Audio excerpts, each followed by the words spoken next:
안녕하세요. 전 세계에서 가장 흥미롭고 재미있고 그 다음에 이야기와 깊이가 있는 부다로드에 오신 것을 환영합니다. 오늘 말씀드릴 내용은 선종 중에서 어떻게 보면 이제 달마가 시작을 열었다라고 하면 남상에 있다. 그러니까 시작점에 있다.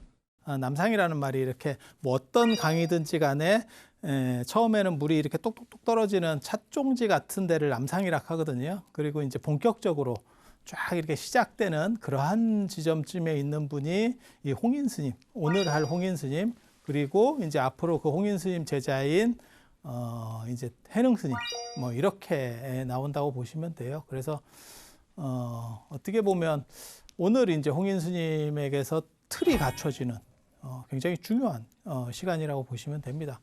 그래서 지난 시간에 그런 거를 말씀을 드렸었어요. 지금 보시면 원래 달마대사하고 해가 스님은 이쪽 낙양 쪽에 있었던 거고 낙양 쪽에 계셨던, 그러니까 숭산이라고 하는 쪽에, 낙양하고 얼마 안 멉니다, 숭산이. 그래서 하남성 쪽을 중심으로 계셨었던 거고, 그 다음에 사조 도신 스님하고 오조 홍인 스님이 기주 쌍봉산 쪽에, 그래서 봉우리가 두 개여서 서산 쪽에는, 서쪽 산에는 이제 도신 스님이 계시고 동쪽 산에는 이 홍인 스님이 계시고, 이렇게 해서 사실은 어떻게 보면 홍인 스님이 실질적인 확립자라고 보시면 돼요. 그리고 그 이제 문화에서 드디어 이제 여러 꽃들이 피어나기 시작하는 거고, 그 중에 이제 해능 스님이 결국은 다 어떻게 뭐라고 해야 되나, 이게 참 장자는 아닌데 지찬대 장자가 된 경우라고 보시면 돼요. 그러니까 우리가 생각할 때는 당연히 해능 스님이 홍인 스님의 법을 이은 거 아니야? 이렇게 생각할 수 있는데, 실제로 당시에는 그렇지 않았습니다. 당시에는 그렇지 않았었고, 이제 신수 스님이 원래는 더 대단한 분이었었고, 그런데 좀 지나다 보니까 이제 해능 스님 쪽 계열들이 이제 막 번창하면서 해능 스님을 끌어올리기 시작하는 거예요. 그래서 해능 현창 운동이라고 하는 겁니다. 해능 현창 운동. 그리고 그런 게 가능할 수 있었던 것은 강남 문화가 압도하기 시작하면서 강북 문화로 이제 힘을, 어떻게 보면 강남 문화가 본격적으로 힘을 쓰는 거죠. 제가 전에 그런 말씀을 드렸었어요. 어떤 얘기를 했었냐면 육조 시대 때 강남이 이렇게 점점 번성하면서 이쪽은 농업도 잘 되고, 그 다음에 물도 많고, 물이 많으니까 물산이 풍부해요. 그리고 개인주의적입니다. 이쪽이니까는 경제력도 좋고, 강남은 경제력이 좋고, 그 다음에 개인주의적이에요. 참고로 말씀드리면 경제력이 좋으면 개인주의화 되는 경우들이 더 많아요. 지금 우리도 생각해 보시면 되죠. 우리가 군부 독재 시절이나, 그러니까는 뭐 박정희 대통령 때나 전두환 대통령 때나 이런 때 보면 그때는 훨씬 더 집단적이었어요. 우리 사회 구조나 그 다음에 사람들의 인식이. 그런데 지금 국민소득이 점점 높아지면서 점점 개인화가 되는 거죠. 그래서 젊은 사람도 개인화됐지만 사실 연세 드신 분들도 예전보다 훨씬 더 많이 개인화됐어요.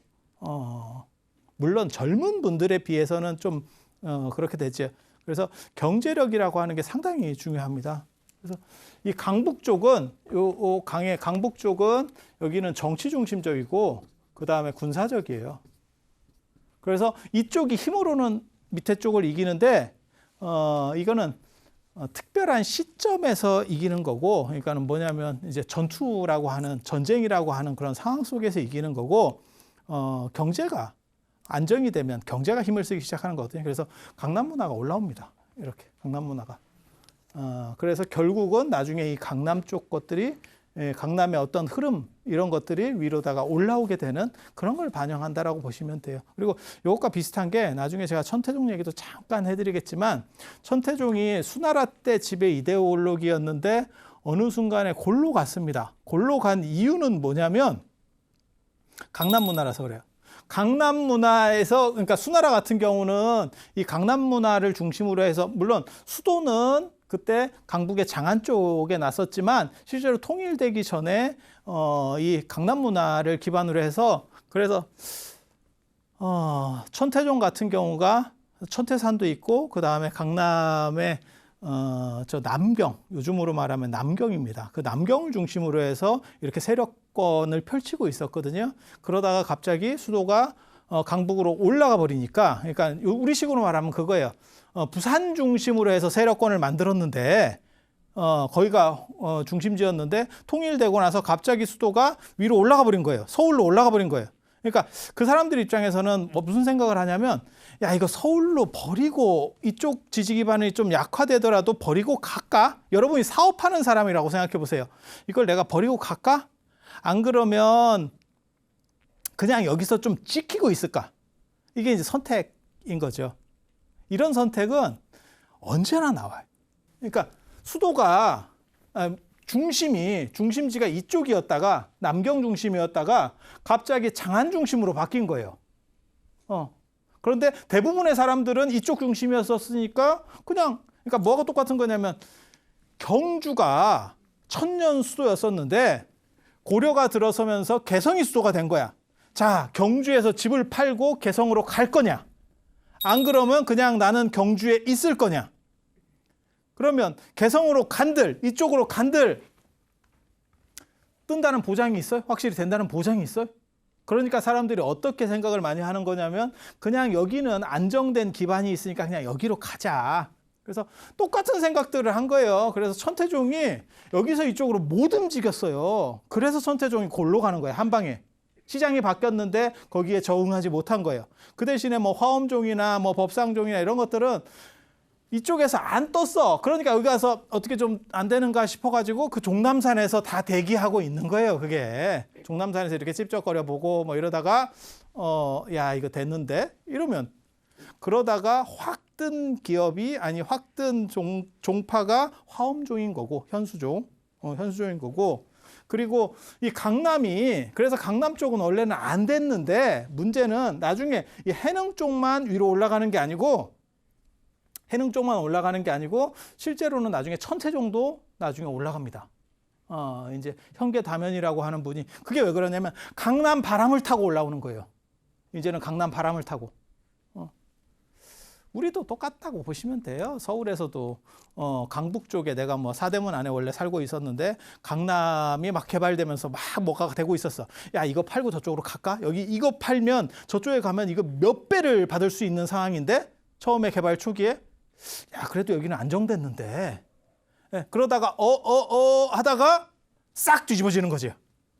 예, 그래서 초기에는 이쪽으로 상권이 강남 쪽으로 올라가니까 강북 쪽으로다가 강남에서 올라오니까 이 밑에서 있던 것들은 따라오지 못하다가 나중에 이쪽 세력들이 경제력이 올라가는 거예요. 이제 군사나 이런 것들은 안정이 되면 더 이상 필요가 없거든요. 우리도 마찬가지잖아요. 나라가 조금 부족하고 이럴 때는 뭐 군사 독재도 거치고 이런 식으로 군대라고 하는 게 굉장히 강력했잖아요. 근데 지금은 군대가 생각보다 그렇게 강력하지 않잖아요. 우리나라 안에서도 나라 기틀이 다 갖춰지고 민주주의적인 것들이 다 형성이 되니까 그런 것들이 상대적으로 약해지고 그 대신에 뭐가 강해졌어요? 경제가 강해졌죠. 돈 진 사람이 짱이지 지금은. 그래서 이것도 또 마찬가지라고 보시면 돼요. 그래서 점점 이쪽 힘이 이렇게 올라간다더라. 그런데 해능 스님 당대에 홍인 스님 밑에 나중에 이제 신수 스님, 해능 스님 이렇게 있는데 해능 스님 당대에 이분을 이겼던 게 아니고 이 다음 때쯤에 이긴 거예요. 근데 역사적으로는 사실 계속해서 이쪽이 이 해능 스님 쪽이 이겼었기 때문에 당연히 홍인 스님 다음에는 해능 스님으로 그렇게 쭉 흘러왔는가 봐. 우리가 이렇게 생각을 했는데 타임캡슐이 나오면서 아, 그게 아니었구나. 원래는 신수 쪽 계열들이 원래 더 강했었는데 나중에 해능 쪽에게 완전히 다 이렇게 잠식됐구나. 흐름이 바뀌어버렸구나. 라는 걸 알 수 있는 그런 문헌이 나왔죠. 그게 도낭에서 나오는 도낭 장경동이라고 하는 거예요. 그게 1900년에 나옵니다. 1900년에. 도낭이라고 하는 데는 아마 다 들어보셨을 거예요. 거기에 실크로드가 이렇게 원래는 지나가는 아주 중요한 길목이었는데 나중에는 이제 해상 실크로드가 열리고 그 다음에 아마 외부 침입 같은 게 있었던 것 같아요. 그래서 이제 거기 스님들이 그러한 문서들, 그러니까 경전이라든가 이런 것들을 보관해서 잠깐 피했다가 온다라고 생각한 거예요. 그러니까 당신들이 그냥 완전히 도망간다라고 생각을 하면 들고 가는데 내가 잠깐 피했다가 올게. 그렇게 해서 동굴 안에다가 그 문서를 싹 몰아넣고 미장을 해버렸지. 미장을 하고 밖에 이제 그림도 좀 그려가지고 표 안 나게. 그러니까 비밀 하나의 창고를 만들어 놓은 거예요. 그리고 나서 갔는데 다시 못 돌아왔지. 알 수 없는 상황이 된 거죠. 그러다가 이제 1900년대에 1900년 정확하게 말하면 1900년에 도사 이제 왕원록이 그걸 먼저 거기에 그런 게 있다라는 거를 이 사람이 알아내. 알아내는 거는 간단한 방법을 알아내. 그게 그 동네 사람인데 이렇게 가서 이렇게 보니까 이렇게 이제 미장한 지가 오래되니까 균열들이 가는 거예요. 좀씩. 그렇게 담배를 피니까 그 당시 사람들 뭐 담배 피고 뭐 아편하고 이런 게 일상적인 거기 때문에 담배 피다가 이렇게 한번 대봤더니 연기가 빨려 들어간다는 거예요. 그러니까 이 사람이 무슨 생각을 하면 이 안에 공간이 있다. 그렇게 해서 딴 거지. 근데 이 사람이 좀 이제 무식하니까 뭐가 좋은 건지 이게 당나라 때 건지도 몰랐던 거예요. 제대로 몰랐던 거예요. 그래서 그런 거 가지고 이제 자기 친한 사람들 하나씩 주고 뭐 얼마 돈 받고 팔아먹고 세기의 보물이 될 만한 것들을 그렇게 쓰고 있었던 거예요. 근데 그게 무진장 많았다는 거죠. 그래서 그런 거를 이제 그 당시에 이제 스타인이나 펠리오나 이런 사람들 이제 유럽 사람들은 벌써 이제 깨어 있을 때니까 우리나라만 하더라도 여러분 아시겠지만 저희 어렸을 때만 해도 문화재에 대한 인식이 거의 없었습니다. 그래서 제가 그런 얘기 하는데 새마을 운동 때 책 같은 것도 많이 태우고 없애고 막 이랬었는데 저희 어렸을 땐 고서로 딱지치기도 하고 그 불쏘시개로도 많이 썼었어요. 그런 책 중에 진짜 귀한 책들이 그 당시에만 걷었어도 있었을 건데 라는 생각이 들 정도로 별로 의식이 없었죠. 그러니까 좀 약간 이제 얼핏한 거지. 지금하고는 생각이 완전히 다른 거죠. 그때는 깡냉이 바꿔 먹고 했었잖아요. 깡냉이도 그 노란 거 구멍 뚫린 거 이게 그런 걸 바꿨다고 생각을 하면 참 억장이 무너지는데 그거 말 잘하면 그냥 줘요 사람들이. 그냥 줄 정도의 그런 문화의식밖에 없었지. 근데 1900년이면 더 심하지. 1900년 더 심하지. 그래서 유럽 사람들이 그걸 다 이제 챙겨가게 되고 그런 걸 이제 나중에 학문적으로 검토하다 보니까 이 당시 문헌이 나와버리는 거죠. 그래서 이 양반들 기록들이 나오게 되니까 그게 능가사자기 이제 좀 이따가 얘기해드릴 능가사자기 그 다음에 뭐 역대법보기, 전법보기 이런 책들이거든요. 그런 게 나오면서 이게 나중에 뒤집어지기 시작하는 거구나라는 걸 알게 되는 거예요. 그래서 해령 스님 밑에 신수 스님이라고 하는 아주 중요한 스님이 있습니다. 그래서 그 하택종이라고 하는 걸 또 만들어요. 그 신수 스님에 의해서 해능 현창 운동이 일어났고, 그러니까 당신 스승을 이제 높여 추앙하는 것들 그런 운동들이 막 일어났고, 그로 인해서 판세가 뒤집어지기 시작했다. 그리고 그게 정치적인 부분이 반드시 개입이 돼야 돼요. 그러니까 단순히 그냥 문화적으로만 바꾸려면 하세월이에요. 하세월. 근데 그게 예전에는 정치 권력이 힘이 강력했기 때문에 정치가 어느 쪽 편을 들어주느냐에 따라서 달라. 근데 정상적이면 정치가 이쪽을 들어줬다가 이쪽을 들어줄 것 같아요? 그렇지 않아요. 우리나라에서도 나중에 고려 중기 때 진울 스님이 그렇게 떠오르면서 선종 중심으로, 화엄종 중심에 선종 중심으로, 교종 중심에서 선종 중심으로 바뀔 수 있는 게 뭐냐면 무신집권기라는 게 있어서 그래요. 그러니까 무신집권에 의해서 정치 권력의 핵심이 바뀌어버린 거지. 무신들이 뒤집어버린 거지. 그래서 귀족들이 원래 보수주의자들, 그 다음에 원래 지배층들이 믿던 화엄종을 그대로 믿기가 좀 어려운 거죠. 그거를 손을 들어주면 당신들이 지금 왕만 내세우고 있을 뿐이지 싹 뒤집어버린 거잖아요. 그러면 그 사람들이 나를 지지하겠어요? 그러니까 거기에 대항마로서, 자, 봐봐. 왕과 귀족들, 왕씨 귀족들이 있었고, 그거를 무신이 뒤집어 엎잖아요. 근데 이 양반들이 화엄종을 믿고 있었거든? 화엄종이나 법상종을 믿고 있었거든요. 그러면 이 사람들이 이거를 믿자니 이 세력들이 어느 정도 이상 계속 힘을 쓰겠지. 그리고 이 사람들 입장에서는 이 사람들과 관련해서 계속해서 이렇게 성장을 해오다가 이쪽에서 지지해 준다고 해서 이 사람이 더 친하겠어요? 이쪽이 아무래도 팔이 안으로 굽는다고 이쪽 세력이 더 견고하겠지? 그러니까 무슨 일이 벌어지냐면 이쪽에서 이쪽을 죽일 수도 있고 다 정리할 수도 있고, 그렇게 되면 조선같이 되는 거예요. 그렇게 제거 쪽으로 가면 조선이 되는 거예요. 근데 고려 때까지만 해도 무슨 일이 벌어지냐면 이걸 대체할 수 있는 다른 사상이 없었어요. 고려 말에 성리학이 들어오니까. 그때는 대체 도구가 있었고 대체 도구가 없는 거예요. 그러니까 뭐 어떤 식으로 방식을 쓰냐면 같은 불교 안에서 이제이라고 하는 거예요. 선종을 지지를 하면서 선종이 이쪽을 공격하도록. 이해가 됩니까? 이쪽에서 이쪽을 공격하면 반감을 살 수 있으니까 아예 경쟁 구도에 있는 다른 쪽을 지지해버리는 거예요. 이러면 흐름이 바뀌어. 흐름이 바뀌어. 그래서 정치권이 어디에 편을 들어주느냐도 상당히 중요하거든요. 그러면 중국에서 선종은 당나라 때 어떻게 이렇게 갑자기 떡상하기 시작했느냐? 그때 안녹산과 사사명의 난이라는 당나라를 거의 이제 당나라의 허리를 끊는 그런 난이 있어요. 우리식으로 말하면 임진왜란 급입니다. 조선으로 말하면. 그래서 그런 변란이 한번 일어나니까 정치 구도가 다 바뀌기 시작하는 거예요. 그리고 후발주자 입장에서는 후발주자가 선종입니다. 선종 입장에서는 거기서 이제 신해나 이런 사람들이 그런 걸 잘했어요. 신해도 그렇고 나중에 요 무상스님도 그렇고 그런 쪽하고 관련이 돼요. 그래서 나라가 변란이 나서 굉장히 어렵고 이러니까 거기에도 여러분도 생각을 해보세요. 내가 종교인이야. 근데 나라가 지금 임진왜란이 터졌어. 자, 이게 승병을 나가야 될까? 그게 타당한가? 야, 그런 거보다는 종교에서 본연의 자세를 지키고 수행을 열심히 해야지 무슨 전쟁에 나가? 이것도 말이 되잖아. 말이 되잖아. 야, 스님이 돼서 사명대사나 서산대사처럼 저렇게 하는 게 정당해? 라는 비판도 가능한 거예요. 맞죠? 아무리 국가를 위한 거지만 살생하지 말라는데 사람을 저렇게 그냥 대놓고 가서 죽여? 아니, 전쟁 상황은 그런 거잖아요. 전쟁 상황은 그런 거잖아요. 그게 가능할까? 여러분은 어때요? 이게 판단이 애매한 부분이에요. 어떤 기준으로 판단해야 될 것이냐, 이게 상당히 애매한 부분이에요. 그런데 선조 입장에서는 내가 선조야. 임진왜란으로 해가지고 의주까지 도망을 갔어.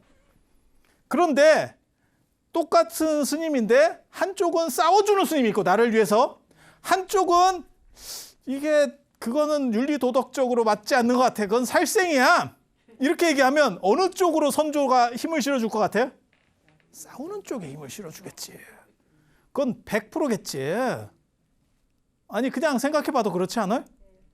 나를 위해서, 내가 지금 몰렸는데 나를 위해서 도와주는데 그럼 그쪽에 자기 입장에서의 권력들을 부여해 주겠지. 똑같은 상황이 벌어진 거예요. 똑같은 상황이 벌어진 거예요. 그래서 교종들이 이제 주저앉게 되고 선종이 이제 떠오르게 되는. 그래서 그런 식의 시대 흐름이 있었다는 거. 그래서 기본적으로 알아두시면 강남 쪽이 점점 경제력을 중심으로 해서 위로 치고 올라가기 시작했다는 거 한 가지하고, 그 다음에 안사의 난이라고 하는 아주 특별한 사건들이 벌어지면서 중앙이 이제 흔들리기 시작하는 거죠. 기존에 있었던 그런 판들이 다 무너지고 새로운 판들이 만들어지게 되는 거죠. 그리고 새로운 판이 만들어질 때는 선종이 유리합니다. 선종이 유리한 이유는 아까도 되게 재밌지 않아요? 무신 쪽 이런 쪽이 일어나니까 우리나라 고려에서도 선종을 지지하더라. 근데 안사의 난 뭐 이런 게 일어나니까 또 선종 쪽으로 쏠리더라. 왜 그럴까요? 이유는 간단해요. 이유는 간단해. 선종은 체계적으로 책을 놓고 막 공부하는 스타일이 아니고 내가 명상하는 스타일이거든요. 내가 내 마음만 찾으면 된다. 명상은 그렇게 어떠한 구체적인 체계성이 필요가 없어. 그러니까 무슨 얘기를 하고 싶은 거냐면 예를 들어서 뭐 석사, 박사, 그 다음에 뭐 박사 뭐 위에 뭐가 있다고 치더라도 뭐 이런 식으로 쭉 단계를 밟아가야 돼. 그럼 시간이 하세월이죠. 이게 위급한 상황이거나 별난 상황에서는 이게 작동할 수 없습니다. 이 시스템이 작동할 수 없습니다. 그런데 예술적인 거, 뭐 이런 것들은 한 방에 해도 돼요. 천재적인 사람들이 있으면 그거는 뭐 굳이 이런 걸 다 단계별로 안 밟더라도 한 방에 그 표현들이 가능해요. 그래서 선이라고 하는 것들은 저런 이런 격변기 속에서 오히려 힘을 더 쓸 수 있는 거예요. 그러니까 안정된 기조 속에서는 교종이 힘을 쓰고 안정된 기조 속에서는 교종이 힘을 쓰고 그다음에 특수한 상황 이렇게 막 회오리 치는 상황 속에서는 선종이 오히려 힘을 씁니다. 그래서 그런 차이들이 있다더라 라는 정도 이해하시면 되겠습니다.